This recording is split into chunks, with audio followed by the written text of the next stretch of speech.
ये एक बड़ा विश्वास करनाल के लोगों ने व्यक्त किया है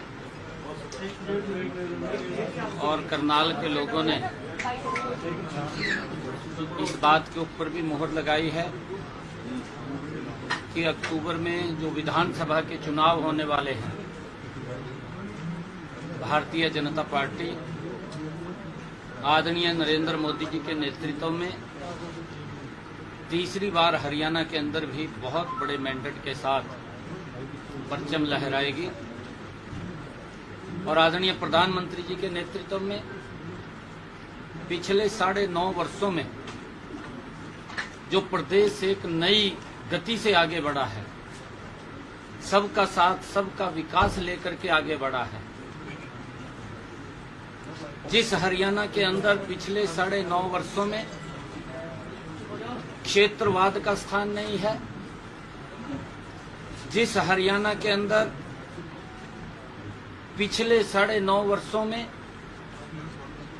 जो नौकरियों के अंदर भ्रष्टाचार होता था उसका स्थान दिखाई नहीं दिया है, पिछले 9.5 वर्षों में गरीब व्यक्ति तक योजनाबद्ध तरीके से मोदी जी के नेतृत्व में उस तक लाभ पहुंचाने का काम किया है, उसी गति से आगे भी आदरणीय नरेंद्र मोदी जी के नेतृत्व में हरियाणा को आगे ले जाने का काम किया जाएगा।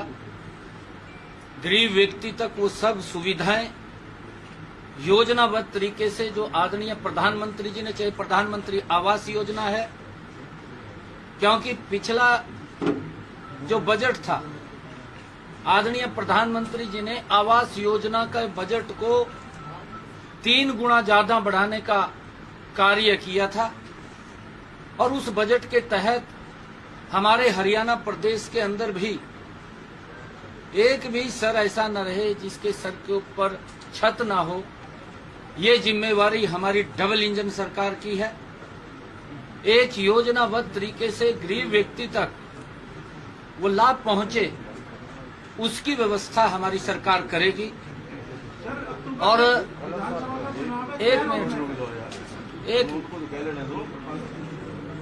हमारी सरकार ये सारी व्यवस्थाएं करेगी, चाहे गरीब को मकान बना करके देने की बात हो। पिछले अगर 10 वर्षों में नरेंद्र मोदी जी के और 9.5 वर्षों में हरियाणा का हम कार्यकाल देखें,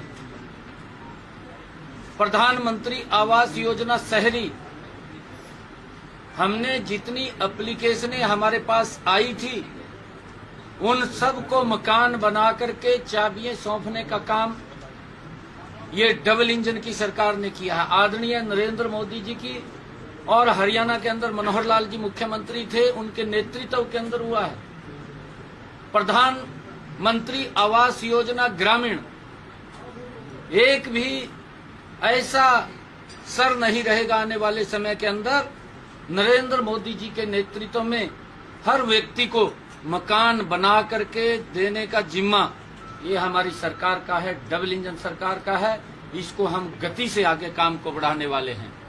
जितनी भी एप्लीकेशनें हमारे पास वो सबमिट होंगी, वेरीफाई करके सब लोगों को मकान देने का जिम्मा, गरीब व्यक्ति को घर देने का जिम्मा हमारी सरकार का है और हम उसके ऊपर आदरणीय नरेंद्र मोदी जी के नेतृत्व में उन तक छत देने का काम हमारी सरकार करेगी। सीएम साहब लोकसभा में सीटों की संख्या आधी रह गई है बीजेपी की हरियाणा में, कौन जिम्मेवार है और फैक्टर्स क्या क्या हैं जो आप लोगों ने समीक्षा की है? देखिए, हमने कल विधायक दल के हमारे सभी आदरणीय मंत्रीगण भी थे, विधायक दल के हमारे माननीय सदस्यगण भी थे और उससे पहले भी हमने पार्टी के संगठनात्मक लोगों से चर्चा की है।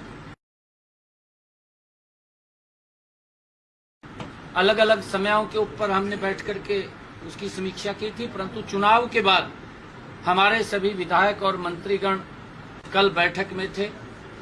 जो विषय निकल करके आया है, कांग्रेस ने इस इलेक्शन के अंदर झूठ का सहारा लिया है और झूठ के दम के ऊपर इतनी सीटें उनकी आई हैं। उन्होंने एक झूठ फैलाने में वो कामयाब रहे कि मोदी जी तीसरी बार प्रधानमंत्री बनेंगे, इनके तमाम नेतागण और राहुल गांधी हर मंच के ऊपर उस पवित्र संविधान की बुक को लेकर के लहराते हुए नजर आए और ये बोलते नजर आए कि मोदी जी अगर तीसरी बार प्रधानमंत्री बनेंगे तो वो संविधान को, आरक्षण को खत्म कर देंगे। इतना बड़ा झूठ, और उस झूठ को बोलने का काम कांग्रेस के नेताओं ने और कांग्रेस के आकाओं ने किया है। ये दुर्भाग्यपूर्ण है। परंतु इस इतने बड़े झूठ के अंदर नरेंद्र मोदी जी की नीतियां और डबल इंजन सरकार के कार्य, लोगों ने उसके ऊपर जबरदस्त मुहर लगाई है। अगर हम देखें कि जो हमारा वोट परसेंटेज है वो कांग्रेस से आज भी ज्यादा वोट परसेंटेज है, क्योंकि समीकरण के हिसाब से कुछ सीटें उनकी उसके अंदर वो आई हैं, परंतु हमारी जो वोट परसेंटेज है आज भी कांग्रेस से ज्यादा हमारा है। और आगे के भी जो हमारा जो झूठ फैलाने का काम कांग्रेस ने ऐसी समाज के अंदर किया है कि ये आरक्षण को खत्म कर देंगे, आरक्षण को और संविधान को खत्म कर देंगे, इस प्रकार का कांग्रेस ने दुष्प्रचार किया। हमारे कार्यकर्ता भी ऐसी समाज के घर घर के अंदर जाकर के इनकी पट्टी खोल करने का काम हमारा कार्यकर्ता करेगा और लोगों को इस बात के लिए बताने का काम करेगा कि कांग्रेस का संविधान का अपमान किसी और ने नहीं, वो कांग्रेस ने किया है। कांग्रेस ने जिस भारत रत्न डॉक्टर भीमराव अंबेडकर जी ने ये पवित्र संविधान देने का काम किया, उसको भी कांग्रेस ने अपमानित करने का काम किया है। और इस प्रकार का झूठ, क्योंकि आज तक डॉक्टर भीमराव अंबेडकर जी का भी सम्मान कांग्रेस ने नहीं किया और कांग्रेस ने लगातार संविधान का अपमान करने का समय समय के ऊपर कोई कसर नहीं छोड़ी।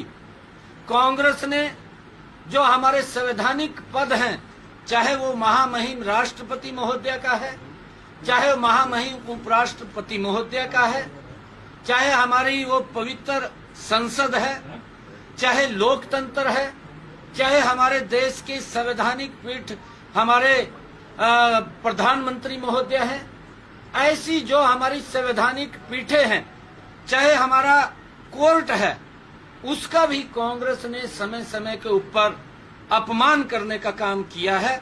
अगर आप लोग देखेंगे इनके डीएनए के अंदर इन संस्थाओं का, जो इस देश की गरिमामयी संस्थाएं हैं और जो पवित्र संविधान डॉक्टर भीमराव अंबेडकर जी ने दिया, उन सब का अपमान ये कांग्रेस पार्टी ने किया है।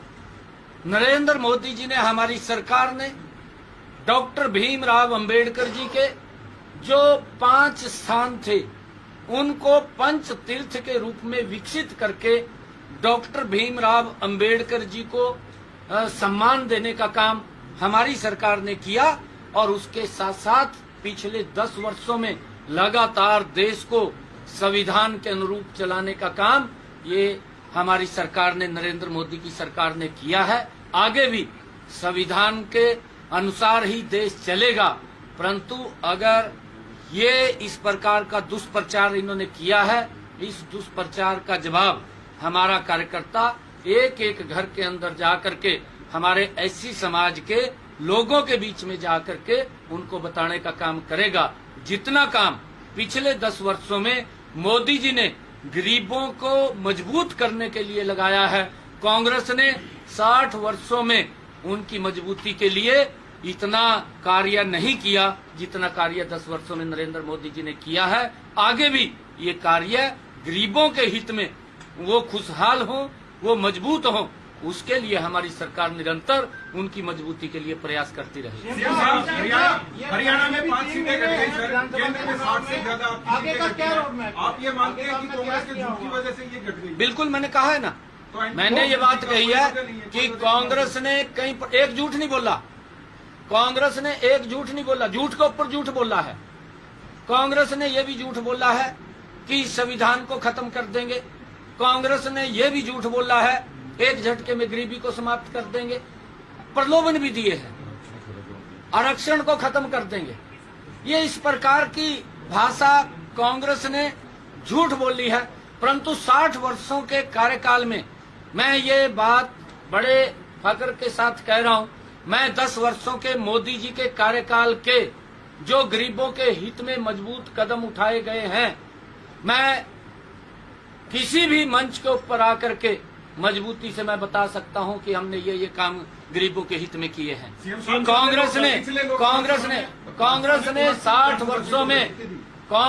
60 वर्षों में गरीबों के हित में, उनकी मजबूती में, उनकी गरीबी को कम करने में क्या कदम उठाए हैं कांग्रेस भी बताए। मोदी जी ने 10 वर्षों में गरीबों के प्रति मजबूत कदम उठाए, उसका परिणाम ये निकला कि देश से 25 करोड़ गरीबों को गरीबी रेखा से बाहर किया गया। सरकार अल्पमत में है तो उसका क्या जवाब देंगे? सरकार के पास आंकड़े हैं पूरे मेजॉरिटी में रहने। मैं शुरू से ये बात कह रहा हूँ, आज भी हमारे पास बहुमत है, पूरा आज भी बहुमत है। कांग्रेस इस प्रकार का दुष्प्रचार कर रही है। कोई भी सेशन आया है, हर सेशन के अंदर झूठ का सहारा कांग्रेस ने लिया है। अब देश को कांग्रेस के इस चरित्र को भी समझना होगा। मैं देश और प्रदेश के लोगों से ये आग्रह करूंगा कि वो कांग्रेस के इस झूठ को भी समझें, उसका एनालिसिस करें। ये क्या बोलते हैं, क्या बोल करके लोगों को गुमराह करते हैं। इस प्रकार के झूठ बोले। एक भी सेशन ऐसा नहीं गया जिस सेशन के अंदर कांग्रेस ने अविश्वास प्रस्ताव लेकर के न आए हों। हर सेशन के अंदर अविश्वास प्रस्ताव लेकर के आए और हर सेशन के अंदर कांग्रेस को अपने मुंह की खानी पड़ी। भुट्टा साहब संख्या गिनवाते हैं सर, आप भी संख्या गिनवा दीजिए। वो संख्या हम संख्या गिनवा रहे हैं, हम संख्या वो गिनवाए ना। संख्या जो अविश्वास की बात कर रहा है, 12 तारीख को मैंने फ्लोर ऑफ द हाउस, जिसमें कांग्रेस के मुखिया भूपेंद्र सिंह हुड्डा मौजूद थे, उनके समक्ष हमने विश्वास मत हासिल किया। अगर उसको लग रहा है कि सरकार अल्पमत में है, वो अपने मेंबरों को लेकर के महामहिम राज्यपाल के सामने जाकर के परेड करवाए ना, वो करवाए जाकर। देश में बीजेपी की सीटें कम हो गई, हरियाणा में आप आधी सीटों पे आ गए, इसके बावजूद आपको लगता नहीं कि कुछ कमियां आपके सिस्टम में रही है? देश में भाजपा का ग्राफ घटा नहीं। देखिए मैंने इसका जवाब दे दिया है। एक मिनट, मैंने इसका जवाब दे दिया है। मैंने कहा है कि कांग्रेस ने लगातार झूठ बोलने का काम किया है। हम ये बात बोल रहे हैं, कांग्रेस अपने 60 सालों के कार्यों को, गरीबों को, एससी समाज के लोगों के वेलफेयर के लिए, उनकी मजबूती के लिए उन्होंने क्या क्या काम किया वो बताएं। मैं 50 काम मोदी जी ने जो किए हैं उसके बारे में बता सकता हूँ। आपने कहा था कि 4 तारीख के बाद जो तमाम कार्यकर्ता हैं वो अधिकारियों को आपने साफ निर्देश दिए थे कि 4 जून के बाद जो हमारे कार्यकर्ता अनसुनी की गई तो अब उनकी खैर। ये बिल्कुल, ये मैं आज भी ये बात कह रहा हूँ। हमारा कार्यकर्ता चौधरी है, वो स्वाभिमानी कार्यकर्ता है, वो कोई गलत काम ना करता है ना करवाता है। हमारा कार्यकर्ता कभी भी कोई गलत काम नहीं करवाता, ना वो करवाता है। अगर अधिकारी के पास हमारा कार्यकर्ता आता है काम के लिए, तो अधिकारी की जिम्मेवारी है उसका काम सुन करके उस काम को करना, ये जिम्मेवारी है। अगर कोई गलत काम वो कराता है तो हमें भी बताए और उसके बारे में भी वो बताए।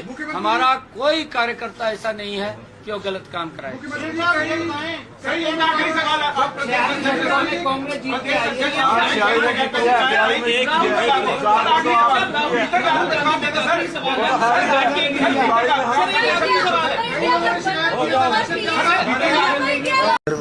गदर मीडिया तो आप देखें और उसमें अच्छी नई नई ताज़ा खबरें सुनने को मिलेगी, देखने को मिलेगी, और हरियाणा में क्या चल रहा है क्या नहीं चल रहा है ये भी आपको पता चलेगा। और चैनल को लाइक करें, सब्सक्राइब करें और शेयर करें। थैंक यू, धन्यवाद।